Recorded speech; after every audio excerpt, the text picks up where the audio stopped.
خلاصہ داستان رانی کیتکی کی کہانی۔ سورج ادے بھان کا اکلوتا بیٹا کنور ادے بھان ایک دن گھوڑے پر سوار ہو کر جنگل کی طرف شکار کی غرض سے نکلا۔ راستے میں اسے ایک ہرنی نظر آئی۔ کنور ادے بھان نے اس کے تعاقب میں اپنے گھوڑے کو دوڑا دیا۔ ہرنی کا پیچھا کرتے کرتے شام ہو گئی اور کنور ادے اپنے ساتھیوں سے جدا ہو گیا۔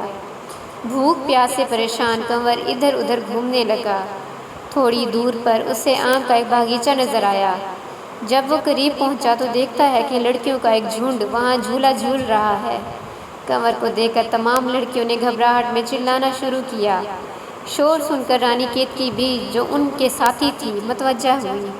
پہلی ملاقات میں ہی دونوں ایک دوسرے کو دل دے بیٹھے، مگر بناوٹی ناراضگی کا اظہار کرتے ہوئے رانی نے کنور کو چلے جانے کا حکم دیا۔ کنور نے بہت منت و سماجت کی اور وہاں شب باشی کی اجازت طلب کی۔ رانی بے رخی کا اظہار کرتے ہوئے اپنی سہیلیوں سے مخاطب ہو کر گویا ہوئی کہ اسے کہہ دو جہاں جی چاہے پڑا رہے اور جو کچھ کھانے پینے کو مانگے اسے دے دیا جائے۔ اجازت پا کر کنور نے ایک طرف اپنا بستر لگا لیا، مگر رانی کے خیال نے اس کی آنکھوں سے نیند کو اچک لیا تھا۔ دوسری طرف رانی کے دل کی کیفیت بھی کچھ مختلف نہ تھی۔ رانی نے اپنی سہیلی مدن بان سے اس کیفیت کا اظہار کیا۔ مدن بان نے رانی کیتکی کا تعارف کنور ادے بھان سے کروایا۔ معمولی شناسائی کے بعد رانی نے کنور سے کہا، اپنے بارے میں کچھ بتاؤ، تم کون ہو، کہاں سے آئے ہو؟ کنور نے اپنے بارے میں سب کچھ بتا دیا۔ اس کے بعد دونوں نے اپنی انگوٹھی کا تبادلہ کیا۔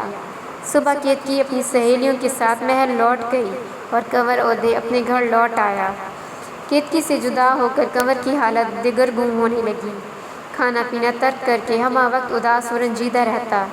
کنور کے اس حالت کی خبر جب اس کے باپ سورج بان کو پہنچی تو اس نے کنور سے سبب دریافت کرنے کی کوشش کی۔ بار بار اصرار کرنے پر وہ اسے لکھ کر بتانے پر راضی ہوا اور سارا حال بیان کر دیا۔ احوال سے باخبر ہو کر سورج بان نے کیتکی کے والدین کو شادی کا پیغام بھجوایا، لیکن کیتکی کے والد نے یہ کہتے ہوئے انکار کر دیا کہ ہمارا اور ان کا کوئی جوڑ نہیں، وہ ہماری برابری کے لائق نہیں۔ صرف اسی پر اکتفا نہیں کیا بلکہ سورج بان کے قاصد کو بھی گرفتار کر لیا۔ جب یہ خبر سورج بان تک پہنچی تو اس نے فوراً جگت پرکاش کے ملک پر چڑھائی کر دی۔ ایک خون ریز جنگ ہوئی۔ قریب تھا کہ جگت پرکاش کو شکست ہو جاتی تھی۔ تبھی کیتکی اپنے باپ کی معاونت کے لیے اپنے گرو مہندر گر کو بلاتی ہے۔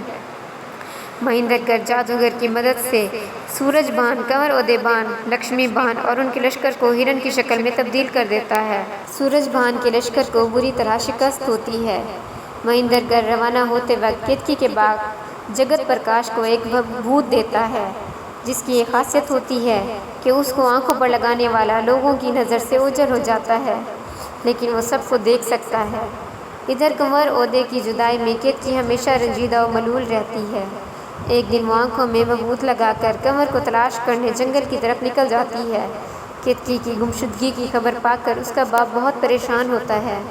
کیتکی کے باپ جگت پرکاش کی پریشانی کو دیکھ کر مدن بان کیتکی کو تلاش کرنے نکلتی ہے اور تلاش کر لیتی ہے۔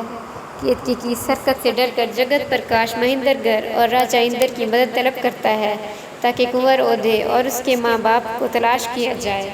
مہندر گر دوبارہ جادو کی مدد سے ان کو تلاش کر کے انسانی شکل میں واپس لاتا ہے۔ کنور ادے کی شادی کیتکی سے کر دی جاتی ہے۔ اس طرح یہ قصہ اختتام کو پہنچتا ہے۔ داستان رانی کیتکی کی کہانی کی چند خصوصیات۔ انشا نے اس داستان میں خالص ہندوستانی زبان کا استعمال کیا ہے، جیسا کہ ان کا دعویٰ ہے۔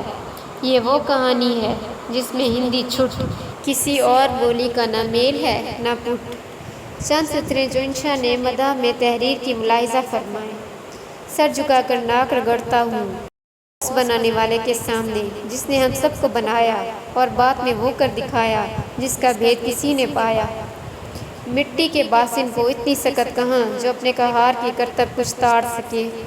اس سر جھکانے کے ساتھ ہی دن رات جیتا ہوں اپنے اس داتا کے بھیجے ہوئے پیارے کو، جس کے لیے یوں کہا ہے، جو تو نہ ہوتا تو میں کچھ نہ بناتا۔ رانی کیتکی کی کہانی شاید اردو زبان کی پہلی ایسی داستان ہے جس میں مکمل طور پر ہندوستانی زبان کا استعمال کیا گیا ہو۔ پورے داستان میں شاید ایک آدھ لفظ ہی ایسے جو کسی اور زبان کے ہوں۔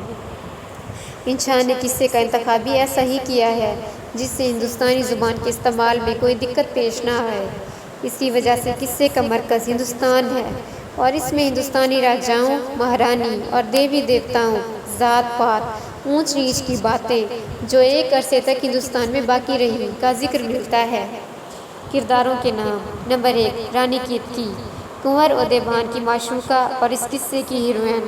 نمبر 2، کنور ادے بھان، سورج بھان کا بیٹا جس کے کیتکی کی شادی ہوتی ہے۔ نمبر 3، سورج بھان، کنور ادے کا باپ۔ نمبر 4، لکشمی بان، سورج بھان کی بیوی اور کنور ادے بھان کی ماں۔ نمبر 5، جگت پرکاش، کیتکی کا باپ۔ نمبر 6، رانی کاملتا، جگت پرکاش کی بیوی اور کیتکی کی ماں۔ نمبر 7، مدن بان، کیتکی کی سہیلی جس کا کردار ایک باہمت وفادار سہیلی کی شکل میں سامنے آتا ہے۔ نمبر 8، مہندر گڑھ، جگت پرکاش کا گرو جو جادو کی مدد سے کنور ادے اور اس کے لشکر کو ہرن کی شکل میں تبدیل کر دیتا ہے۔ نمبر 9، کیلاس، ایک پہاڑی کا نام جہاں مہندر گڑھ رہتا ہے۔